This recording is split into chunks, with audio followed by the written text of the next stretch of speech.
ഹബീബായ മുഹമ്മദുർ റസൂലുള്ളാഹ് ആ നബി സല്ലല്ലാഹു അലൈഹി വസല്ലം തങ്ങൾക്ക് അല്ലാഹുവിനെ നേരിട്ട് റഅയ്തു റബ്ബി ബിഐനയ്യ, എന്റെ രണ്ട് പണ്ട് കർത്തമകനെ തലയിൽ മുളച്ച കണ്ണുകൊണ്ട് തന്നെ ഞാൻ എന്റെ റബ്ബിനെ കണ്ട് സംസാരിച്ചു. അതിന് ശുക്രായിട്ടാണ് നോമ്പ്.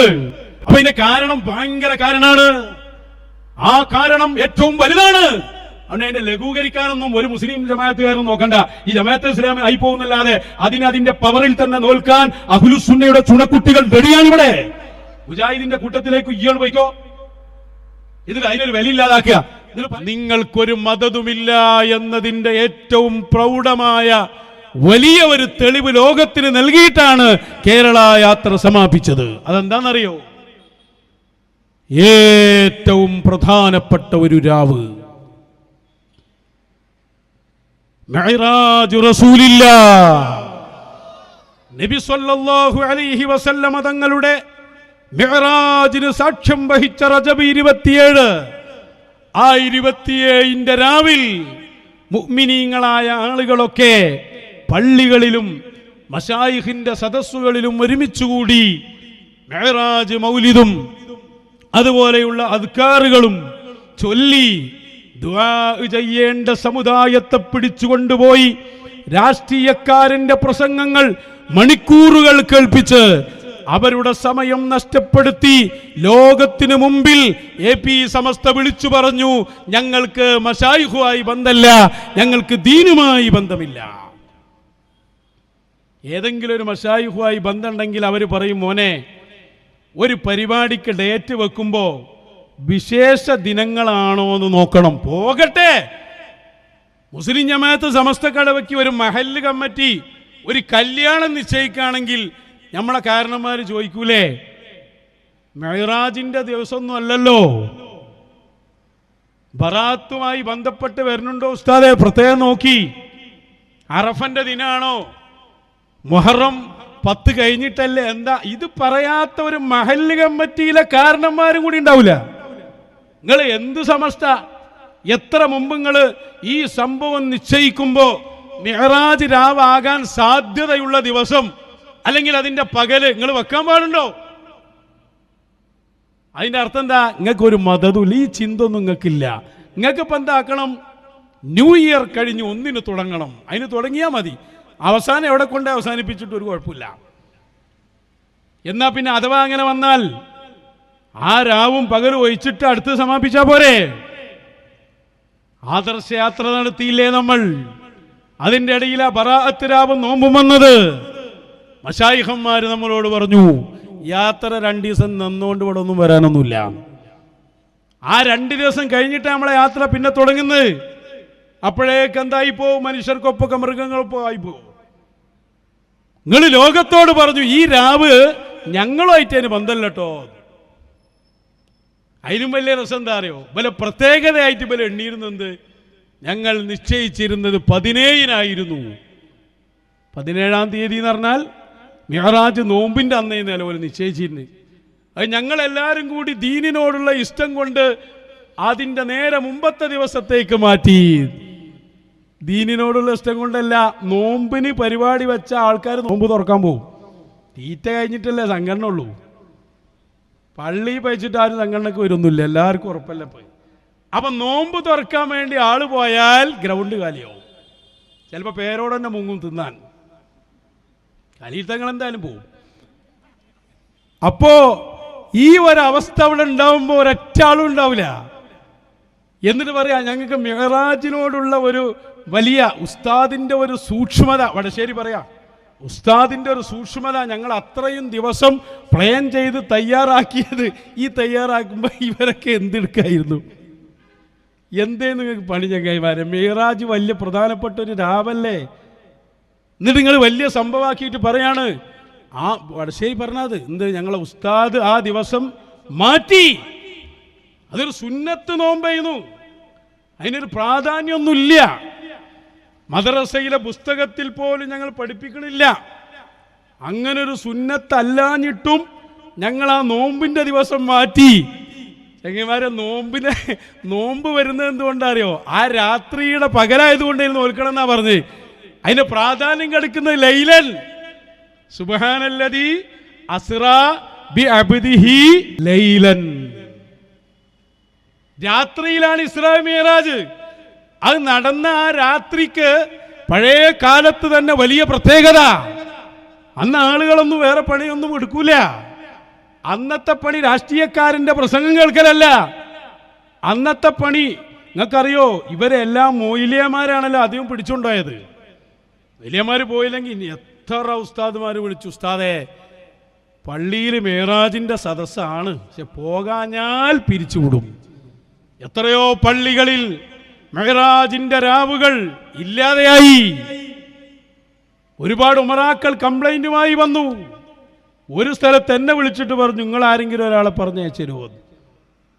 ഞാൻ പറഞ്ഞു, നിങ്ങളെല്ലാവരും അടിച്ചുപൂട്ടി സാബിക്ക് പോരിയെന്ന്. പിന്നെ അവിടെ കണ്ടല്ലോ, അങ്ങനെ വന്നോലും ഉണ്ട്. എന്തായി ഇപ്പൊ അവസ്ഥ? എല്ലാരും കൂടി കൊണ്ടുപോയിട്ടൊരു മെഹ്റാജ് പോകട്ടെ, മെഹ്റാജ് സംഗമം മുട്ടിപ്പടയിൽ കൊല്ലത്തെ റജബ് 20 ഉണ്ടായിട്ടില്ലേ? അപ്പൊ നിങ്ങൾക്ക് മദതില്ല എന്നുള്ളതിന്റെ വലിയ തെളിവാണ്. ആ വടശ്ശേരി ആദ്യം പറയണമെന്ന് നിങ്ങൾ കേൾക്കണം കേട്ടോ. അയാൾ വേണ്ട ഒരു സംഭവം പറയുന്നുണ്ട്. ഇവരെ നമുക്ക് മശായിഖന്മാർ കാണിച്ചു തരാണ്. ഒരു രാത്രിയിൽ നടന്ന 2 സദസ്സുകൾ. ഒന്ന് പിണറായിയുടെ തദ്ബീർ, മറ്റൊന്ന് യഹിയൽ ബുഖാരി തങ്ങളും ശൈഖുനയും നയിച്ച സദസ്സും. പിണറായിന്റെ ഭാഗം പറയും, അതല്ലട്ടോ എൻ്റെ വിഷയം. ഇവര് ആ രാവിനെ മൂപ്പർക്ക് ഇതൊക്കെ കണക്കന്നല്ലേ, ഇവർക്കും അതുപോലെ തന്നെ ആയി. അതാ നമ്മളെ വിഷയം. അവ പറയട്ടെ, വടശ്ശേരി ഒന്ന് പറയട്ടെ. സംഘടന എന്നാലോ ദീനീയായ കാര്യങ്ങൾ വിട്ടുവീഴ്ചയില്ല. ഈ കേരള യാത്ര സമാപിക്കേണ്ടത് 17-ാം തീയതിയാണ്. 17-ാം തീയതി അന്ന് മെഹ്റാജിന്റെ നോൻപാകും എന്ന് നമ്മൾ കരുതിയിട്ടില്ല. കാരണം മാസം ഇപ്പുറത്താകാം. എന്താക്കി കരുതാതെ പോയത്? ഇപ്പുറത്താവാ അപ്പുറത്തു ആവാലോ. മാസപ്പിറവി വരുമ്പോ ഒന്നോ അങ്ങോട്ടോ അല്ലെങ്കിൽ ഇങ്ങോട്ടാവും. നിങ്ങൾ കരുതണല്ലോ. കരുതൂലങ്ങള്, കാരണങ്ങൾ ശൂന്യല്ല. ഒന്ന് തൽക്കാലം പറയട്ടെ. പറയട്ടെ. നമ്മുടെ സംഘടന എന്നാലോ ദീനീയായ കാര്യങ്ങൾ വിട്ടുവീഴ്ചയില്ല. ഈ കേരള യാത്ര സമാപിക്കേണ്ടത് 17-ാം തീയതിയാണ്. 17-ാം തീയതി അന്ന് മെഹ്റാജിന്റെ നോൻപാകും എന്ന് നമ്മൾ കരുതിയിട്ടില്ല. കാരണം മാസം ഇപ്പുറത്താകാൻ സാധ്യത വിചാരിച്ചു. പക്ഷേ നമ്മള് 17 നിശ്ചയിച്ചു. അതിപ്പോ നോൻപായി. ഇപ്പൊ എന്താ, കേവലം ഒരു സുന്നത്ത്. നമ്മളെ മദ്രസ പാഠപുസ്തകത്തിൽ പോലും ഈ നോമ്പിനെ പറ്റി നമ്മൾ പഠിപ്പിക്കുന്നില്ല. കാരണം എന്താ, അത് മക്കളല്ലാത്തതുകൊണ്ട് കുട്ടികളെ നിർബന്ധിപ്പിക്കേണ്ടാവുന്ന നിലയ്ക്ക്. പിന്നെ അവര് വലുതാവുമ്പോൾ ചെയ്യും, അത് മനസ്സിലാക്കി പഠിക്കാനുള്ള അവസരം ഉണ്ടല്ലോ. പക്ഷേ AP ഉസ്താദിന്റെ സ്ഥിതി അതല്ല. അത് ഒരു സംഘടനാ പ്രവർത്തനം കൊണ്ട് ചെറുതെങ്കിലും ഒരു ദീനീ കാര്യം മുടങ്ങിപ്പോയിക്കൂടാ. അതാണ്. അതുകൊണ്ട് അന്ന് നിർത്തിയ ഉസ്താദ് ഒരുപാട് ബുദ്ധിമുട്ടുണ്ട്. നമ്മൾ 6000-ഓളം വളണ്ടിയേഴ്സ് തീവണ്ടിക്ക് ടിക്കറ്റ് ബുക്ക് ചെയ്തിട്ടുണ്ട്. അത് റീഫണ്ട് ചെയ്യാൻ പലതും പ്രയാസമായിരിക്കും. ബസ് ബുക്ക് ചെയ്തിട്ട് അതൊന്നും മൂപ്പർക്ക് ബാധകമല്ല. ഒരു സുന്നത്ത് നോമ്പ് അതിന്റെ പേരിൽ നമ്മളെ കൊണ്ട് കളയാൻ പറ്റൂല. നമ്മളെ മഹാനായ EK മുസ്ലിയാർ ബാപ്പുട്ടിസ്ഥാനൊക്കെ വിശദീകരണം. ആ നോമ്പിനെ ചെറുതാക്കിയ രൂപം നോക്കിങ്ങള്. നമ്മളെ മദ്രസ പാഠപുസ്തകത്തിൽ പോലും അത് പഠിപ്പിക്കുന്നില്ല. കാരണം മുഅക്കദായ സുന്നത്തല്ലാത്തോണ്ട്. മുഅക്കദായ സുന്നത്തെ പഠിപ്പിക്കുങ്ങൾ അങ്ങനെയുണ്ടോ? ഇനി മുഅക്കദല്ലാന്ന് താങ്കളോട് ആരാ പറഞ്ഞത്? മുഅക്കദാണെങ്കിൽ മനസ്സിലായല്ല, ശക്തമായി സുന്നത്തുള്ളത്. അല്ലാന്ന് താങ്കളോട് ആരാ പറഞ്ഞേ? അത് സുന്നത്താണെന്ന് രേഖപ്പെടുത്തിയതാരാ? ഫുഖഹാ ആണ്. ഫത്ഹുൽ മുഈനിന്റെ വിശദീകരണം ഇആനത്തു ത്വാലിബീൻ. അതൊന്നും പോരെ നിങ്ങൾക്ക് മദ്രസ ബുക്കിൽ ഇത് എഴുതാൻ? ഇആനത്ത് പറഞ്ഞാ പോരെ? ഇഹ്യ പറഞ്ഞാ പോരെ? ബാജൂരി പറഞ്ഞാ പോരെ? നിങ്ങൾക്ക് ഇനി ആനത്തലവട്ടം പിന്നെ ആനത്തലയോളം വലിയ സംഭവത്തിൽ എഴുതണോ? നിങ്ങളെ മദ്രസ ബുക്കിന്റെ അവസ്ഥയുള്ളപ്പത് ആ നോമ്പാടോ ശക്തിയായ സുന്നത്ത്. കാരണം എന്താ അറിയോ, അന്ന് നോമ്പ് വെൽക്കാൻ സുന്നികളെ ഉണ്ടാവുള്ളൂ. ഒരൊറ്റ വഹാബിക്കും അതിൽ നോമ്പുണ്ടാവില്ല, കൂറില്ല. സുന്നികൾ മാത്രം നോക്കണ നോമ്പാണ് ഏത്? മെഹ്റാജിന്റെ നോമ്പും ബറാത്തിന്റെ നോമ്പും. ഒരൊറ്റ വഹാബിക്കും അന്ന് നോമ്പുണ്ടാവില്ലല്ലോ. അതുകൊണ്ട് ഏറ്റവും ശക്തമായ നോമ്പാ. ഏത് നോറ്റില്ലെങ്കിലും അത് നോൽക്കണം. അതുകൊണ്ടല്ലേ അന്ന് ഇവിടെ ഭയങ്കര സംഭവമല്ലേ. അപ്പൊ വലിയ പൊട്ടത്തരാ പറഞ്ഞ് മദ്രസ ബുക്കിൽ പോലും ഒരു സുന്നത്തിനെ ചെറുതാക്കുക. ആ നോമ്പ് എന്തിനാ നിങ്ങൾക്കറിയോ? ഹബീബായ മുഹമ്മദുർ റസൂലുള്ളാഹ് നബി സല്ലല്ലാഹു അലൈഹി വസല്ലമ തങ്ങളുടെ ജീവിതത്തിലെ ഏറ്റവും വലിയ സംഭവമാണ് റബ്ബുമായി നേരിട്ട് സംഭാഷണം നടത്തിയെന്നത്.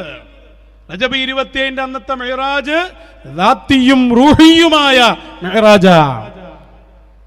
റൂഹിയായ ആത്മീയമായ മിഅ്റാജുകൾ ഒരുപാടുണ്ടായിട്ടുണ്ട്. എന്നാൽ ആ പരിശുദ്ധ ദാത്ത് തന്നെ നേരിട്ട് അള്ളാഹുവിനെ കണ്ട ഏറ്റവും വലിയ മിഅ്റാജ് അത് തന്നെ എവിടെന്ന് തുടങ്ങി? ഉമ്മുഹാനി എന്ന അമ്മായിയുടെ വീട്ടിൽ നിന്ന് തുടങ്ങി.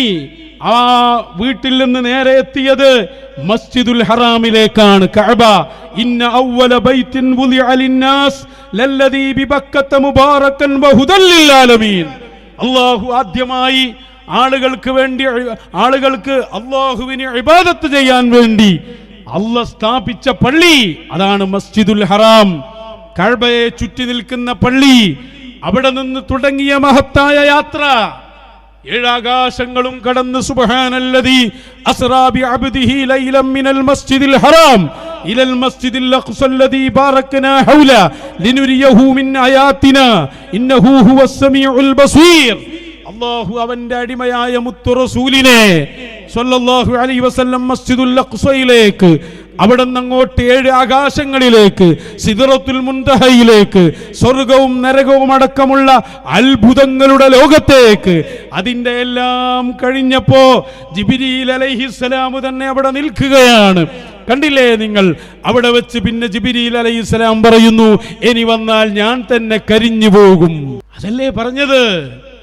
അബ്ശിർ തുനാജി റബ്ബകൽ ഖയ്യൂമാ ഹത്താ ലിബഹരിൻ നൂരി ജിബ്രീലുൻ വഖഫ്. ബഹ്റുൻ നൂറിലെത്തിയപ്പോൾ ജിബ്രീൽ അലൈഹിസ്സലാം നിന്നു അവിടെ. നിങ്ങൾ പോയി സംഭാഷണം നടത്തൂ, അനുമതിയില്ല. മുഹയ്യിദ്ദീൻ ശൈഖ് തങ്ങൾ ആത്മീയ ലോകത്ത് വെച്ച് അള്ളാന്റെ റസൂലിനെ ഹെൽപ്പ് ചെയ്തു. അവിടുന്ന് ചരിത്രം പാഠമല്ലേ അത്? ഹബീബായ മുഹമ്മദുർ റസൂലുള്ളാഹ് ആ നബി സല്ലല്ലാഹു അലൈഹി വസല്ലം തങ്ങൾക്ക് അല്ലാഹുവിനെ നേരിട്ട് റഅയ്തു റബ്ബി ബിഐനയ്യ, എന്റെ 2 പണ്ടൊക്കെ അർത്ഥമങ്ങനെ തലയിൽ മുളച്ച കണ്ണുകൊണ്ട് തന്നെ ഞാൻ എൻ്റെ റബ്ബിനെ കണ്ട് സംസാരിച്ചു. അതിന് ശുക്റായിട്ടാണ് നോമ്പ്. അപ്പൊ ഇതിന്റെ കാരണം ഭയങ്കര കാരണമാണ്. ആ കാരണം ഏറ്റവും വലുതാണ്. അതുകൊണ്ട് അതിന്റെ ലഘൂകരിക്കാനൊന്നും ഒരു മുസ്ലിം ജമാഅത്തുകാരനും നോക്കണ്ട. ഈ ജമാഅത്തെ ഇസ്ലാമി ആയി പോകുന്നല്ലാതെ അതിന്റെ പവറിൽ തന്നെ നോൽക്കാൻ അഹ്ലുസുന്നയുടെ ചുണക്കുട്ടികൾ റെഡിയാണ് ഇവിടെ. മുജാഹിദിന്റെ കൂട്ടത്തിലേക്ക് ഇയ്യാണ് പോയിക്കോ, എന്നിട്ട് അതിനൊരു വിലയില്ലാതാക്കുക. എന്നിട്ട് പറയാന്ത് നോമ്പുണ്ടായത് കൊണ്ട് ടിക്കറ്റ് വരെ റീഫണ്ട് കിട്ടാത്തിട്ടും ഞങ്ങൾ മാറ്റി. ഒന്നാലോചിച്ചൂടെ? ഈ നോമ്പ് എന്തുകൊണ്ട് വന്നു? മെഹ്റാജ് സംഭവിച്ചതുകൊണ്ട്. മെഹ്റാജ് എപ്പോഴാ സംഭവിച്ചത്? ലൈലൻ, രാത്രിയിൽ. അപ്പൊ ഈ പകല് തുടങ്ങുന്നതിന് മുമ്പുള്ള രാത്രി നിങ്ങൾ പകല് തിന്നാൻ വേണ്ടി ഒഴിവാക്കി നാളെ പോയി പറയണേ. അത് ഒഴിവാക്കുന്നതിന്റെ എത്രയോ മുമ്പ് ഒഴിവാക്കണ്ടേ നിങ്ങൾ ആ രാത്രിയിലെ പ്രോഗ്രാം? ഏതായാലും മാറ്റല്ലേ? അതെന്താ നിങ്ങൾക്ക് ഒരു 15-നാക്കിയാൽ, ഇല്ലെങ്കിൽ 16, 17, 18-നാക്കിയാൽ? അപ്പൊ എന്താ ആക്കാൻ നിങ്ങൾക്ക് തോന്നാത്തത്? നിങ്ങൾ വിളിച്ചു പറയുകയാണ് ഇതിലൂടെ, ഞങ്ങൾ അഹ്ലുസുന്നയല്ല, ഞങ്ങൾക്ക് മശായിഖുമായി ബന്ധമല്ല, ദീനുമായി ഞങ്ങൾക്ക് ബന്ധമല്ല. കാരണം ഈ പുണ്യരാത്രിയെ പോലും മാനിക്കാത്തവരാണ് ഞങ്ങൾ. ഇതല്ലേ ഇതിന്റെ അർത്ഥം? ഇനി ആരാ ഇത് പഠിപ്പിച്ചത് എന്നറിയാം നിങ്ങൾക്ക്? മിഅ്റാജിന്റെ രാത്രിയുടെ മഹത്വം ഇവിടെ പഠിപ്പിച്ചത് ഔലിയാക്കന്മാരാണ്. മഹാനരായ സുൽത്താനുൽ ആരിഫീൻ വടകര മമ്മദാജി തങ്ങൾ ഉപ്പാപ്പ അവര് മിഅ്റാജ് നേർച്ച തന്നെ സംഘടിപ്പിച്ചു. മഹാനരായ ശംസുൽ ഉലമ ഇ.കെ. ഉസ്താദ് ഒരു ദിവസം, ഒരു വർഷം പോലും ഒഴിവാകാതെ അവരുടെ വടകര ഓരുണ്ടല്ലോ എന്ന് അവരുടെ ഹയാത്ത് കാലത്ത് തന്നെ തുടങ്ങിയതാ. ഇ.കെ. ഉസ്താദ് അതിൽ പങ്കെടുക്കുമായിരുന്നു. വലിയ വലിയ ഔലിയാക്കന്മാര് അതിനെന്തൊരു മഹത്വ കൽപ്പിച്ചത്.